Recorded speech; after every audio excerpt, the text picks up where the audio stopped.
Halo, selamat jumpa lagi, pemirsa.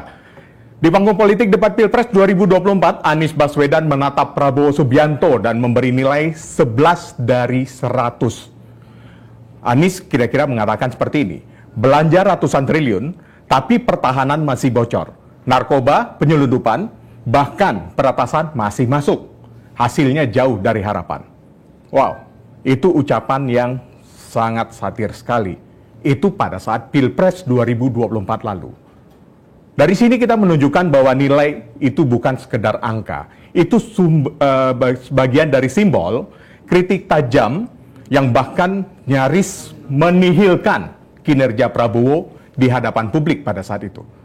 Namun situasi ini berbalik. Pada saat Munas ke-6 PKS kemarin, Prabowo mengatakan tidak dendam kepada Anies. Apakah ini sinyal bagi Prabowo untuk membuka bagi Anies atau bagi PKS untuk bergabung kabinet? Meskipun sudah ada kader PKS-nya tidak ada, tapi nama yang disodorkan PKS ada. Bersama saya Ike Kesuma dan saya Gaib Maroto Sigit. Ya, kita akan membahas Prabowo tidak dendam, sinyal Anies masuk kabinet. Nah, ini menarik, Bang. Ya. Kenapa tiba-tiba Pak Prabowo di depan Munas PKS membicarakan Anies? Membicarakan Anies. Padahal urusan yang dibicarakan banyak sebenarnya. Banyak sebenarnya ada ini. MBG, ada waktu dia pidato di PBB, ya, soal korupsi, banyak. Cuman kenapa Anies disempilin dalam pidatonya? Ini yang menunjukkan, dan ada pernyataan yang cukup menarik dari seorang Prabowo yang mengatakan, saya tidak dendam kepada Anies. Yeah. Apalagi ada isu nih, kabarnya di hari ini kita masih nunggu bersama ya, para pemirsa The Comment semua, kita masih menunggu bersama, apakah akan ada reshuffle? Karena nama sudah bertimpang siur nih, hari ini akan ada pelantikan tim reformasi Polri, tapi jam belum diketahui, seperti biasa, kayak kita bahas reshuffle yang lalu. Tidak ada undangan khusus, hanya baik WhatsApp atau pesan. Bahkan menteri yang mau diganti tidak tahu. Tidak tahu. Ini yang menarik yang akan kita ulas. Nah, tapi untuk supaya merefresh kita, mengingat-ingat kembali, apa sih sebenarnya ucapan Prabowo itu yang mengatakan tidak dendam kepada Anies? Daripada sepotong-sepotong, kita dengar yang lengkap ya, Munas utuhnya. PKS ya? Ya, waktu di Munas PKS. Ayo silakan diputar teman-teman, biar oke. Sumatera Barat, pupuk lancar nggak di situ? Aku kalah juga di Aceh, ya kan? Coba cek, ya kan? Pupuk lancar nggak? Coba cek bupati-bupati PKS, ya kan? Nggak ada. Kita harus dewasa, kita harus jadi bangsa yang dewasa. Kita ingin menang, tapi kita juga harus siap kalah. Kalau mau belajar kalah, belajar dari Prabowo Subianto.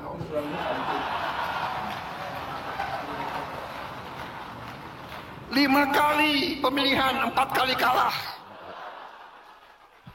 PKS ikut-ikut lagi.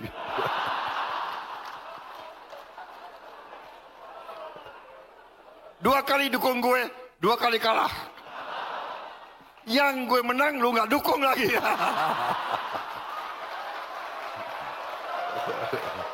Tapi oke, yang liwat-liwat, kita bersatu sekarang untuk bangsa dan negara. Saudara-saudara, ya politik seperti itu, politik juga harus rame, ya kan? Nggak ada masalah.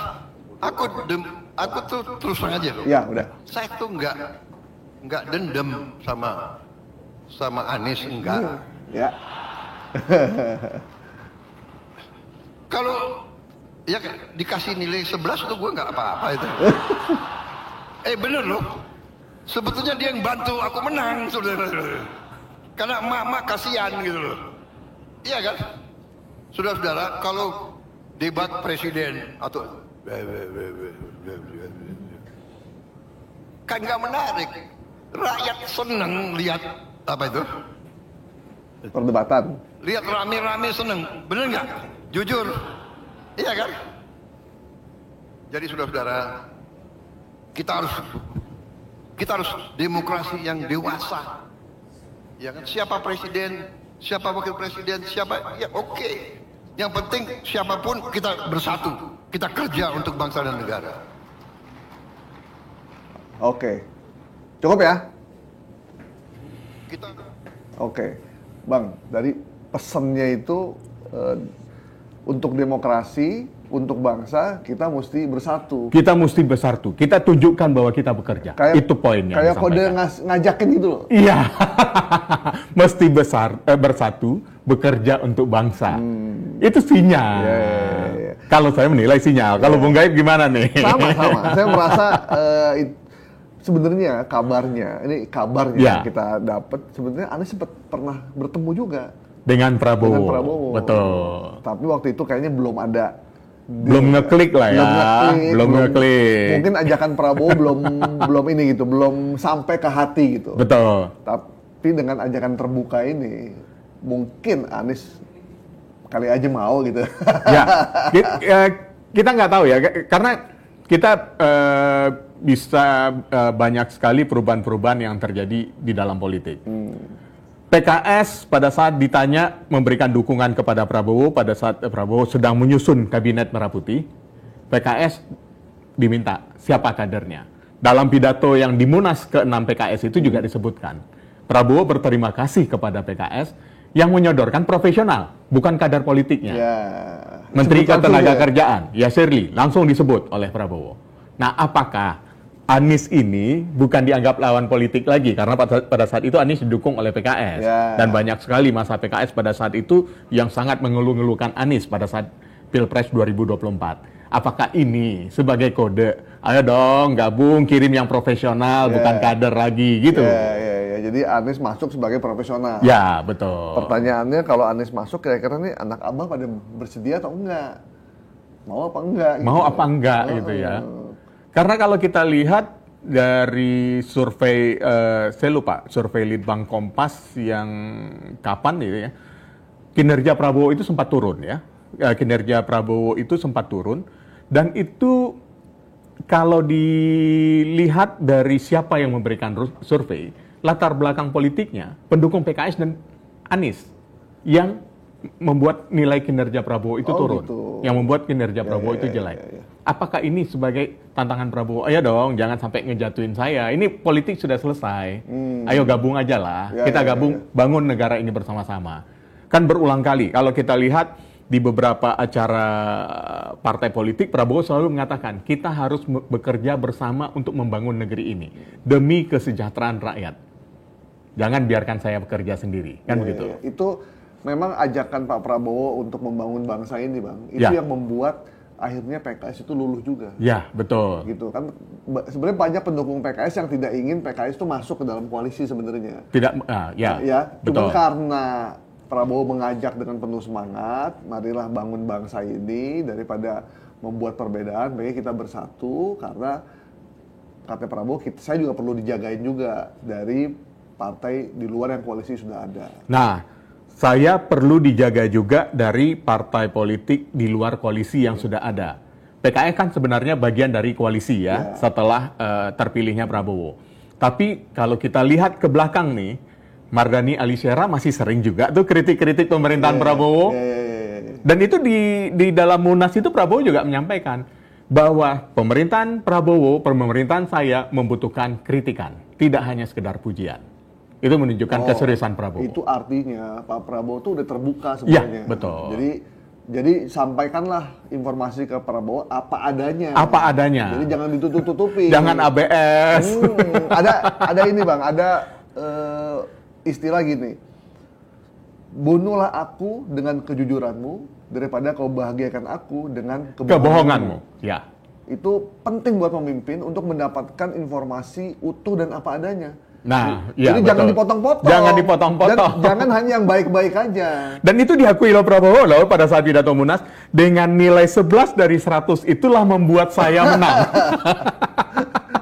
Karena apa? Prabowo jelas tadi menyebutkan bahwa jadi emak-emak tuh karena kasihan saya dizolimi dalam tanda petik ya. Artinya dihujat, dinilai tidak bisa mampu bekerja. Akhirnya itulah membuat Prabowo menang. Untuk kita merimain kembali debat Pilpres yang kabarnya ini menjadi titik balik keunggulan Pak Prabowo karena orang Indonesia itu tidak suka kalau ada orang itu diolok-olok atau direndahkan di muka umum. Di muka umum. Dan kebetulan timnya Prabowo juga menjadikan ini sebuah orkestrasi yang akhirnya membuat orang kasihan banget Pak Prabowo dikasih nilai segitu. Iya, betul. Dan itu salah satu kita bilang blunder politik juga sih ya dari seolah-olah menihilkan kerja dari Prabowo Subianto. Kita coba lihat ya merimain kembali apa yang disampaikan oleh Anies Baswedan ketika debat Pilpres Ganjar. Ya. Sebenarnya yang bikin gara-gara Ganjar sebenarnya. Karena Ganjar yang memberikan Pak Anies berapa dong nilainya? Anies dengan pada saat itu nyebut 11. Artinya mungkin dari sisi orang, wah nilai tertinggi 10 kok dinilai 11. Ternyata 11 dari 100. Berarti tidak ada. Setengahnya aja nggak ada itu ya? Ya betul. Kita coba dengarkan dulu lah ya. Ya. Apakah ada? Berarti kita break dulu nih. Karena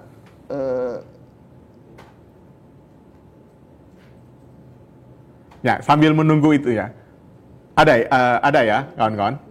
Oh nggak ada. Sebenarnya kalau kita lihat tentu. Tadi kita udah ngomongin, berarti nggak usah dipakai yang itu ya? Kan udah disuruh siapin tadi. Andri, lupa kali ya? Oh, oke, nggak apa-apa. Tapi kalau kita lihat nih, Bung Gaib ya, kita banyak melihat kritikan-kritikan Anies terhadap pemerintahan Prabowo setelah Prabowo menjabat. Itu salah satu kritikan Anies itu yang menyebutkan Prabowo tidak tahan jadi oposisi. Di Pilpres waktu itu ya? Ya, setelah Prabowo menjabat. Masih ngomong itu. Ya. Anies masih menyebut bahwa Prabowo tidak kuat sebagai oposisi karena jika tidak berkuasa banyak hal termasuk berbisnis dan berusaha menjadi sulit dijalankan. Itu bukan di debat, bukan? Bukan di debat. Oh ya, itu pada saat debat ya. Debat. Pada saat debat Anies menyebut. Nah, kritik ini sebenarnya menyentil soal motivasi seseorang masuk pemerintahan. Anies menilai Prabowo ini getol sekali. Kalau tadi disebutkan 5 kali ikut Pilpres, 4 kali kalah gitu. Itu seolah-olah bukan hanya untuk kepentingan publik, tapi mungkin juga untuk kepentingan pribadi. Nah, banyak kinerja-kinerja yang Prabowo yang belakangan kita perhatikan, dia membantah itu semua. Selain itu juga Anies menyebutkan ketidakpercayaan rakyat terhadap demokrasi. Itu juga pada saat debat Pilpres ya, yang dalam diskursus tentang bagaimana demokrasi berjalan di Indonesia. Itu pertanyaan dari moderator. Anies mengatakan kira-kira tidak percaya demokrasi karena ada indikasi proses demokrasi yang menurun. Indeks demokrasi turun, kemudian partai politik dan DPR dianggap tidak fungsional sebagai saluran aspirasi. Benar. Tapi kalau kita lihat setelah itu Prabowo menjadi presiden, bagaimana responnya terhadap aksi demo yang kemarin?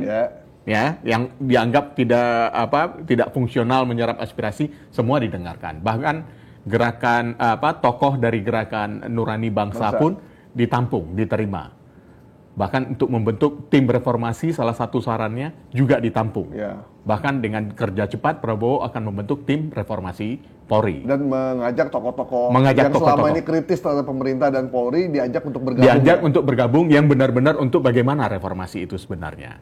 Nah, persoalannya kadang apa yang disampaikan Pak Prabowo dalam pidato, dalam beberapa kesempatan itu, tapi dalam eksekusinya ada beberapa hal yang tidak jalan atau yang melebihi di luar batas dari apa yang disampaikan Pak Prabowo. Misalkan kemarin kasus pengambilan ID Pers Istana.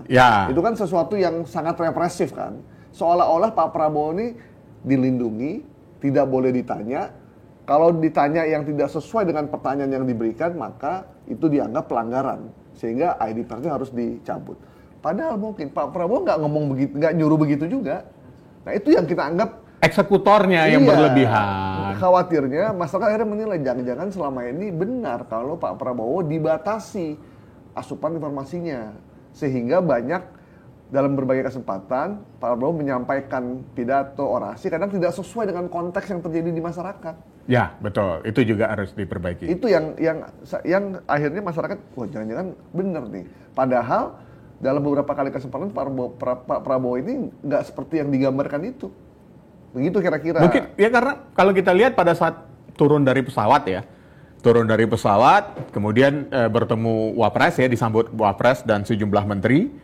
Kemudian Pak Prabowo menemui teman-teman wartawan, bercerita apa saja, mulai dari sidang umum PBB, bagaimana sikap Indonesia dalam membela Palestina, kemudian bertemu dengan Kanada, Ya. kemudian ke Belanda.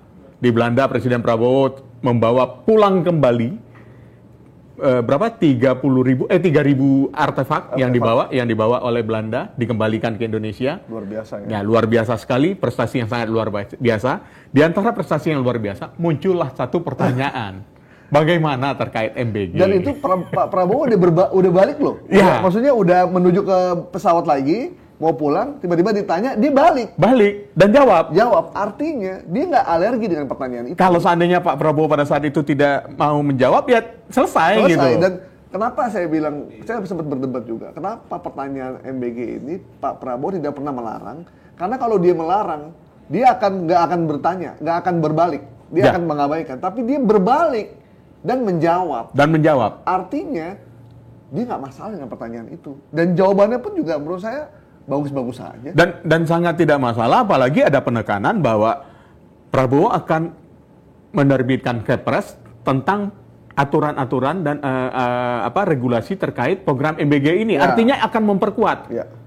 Di situ Presiden Prabowo sangat menunjukkan bahwa oke, saya mengakui banyak program makan bergizi gratis ini dari insiden lah, kita sebut insiden ya, insiden keracunan yang membuat banyak sampai ribuan siswa yang akan menjadi korban dari sekian puluh kasus gitu.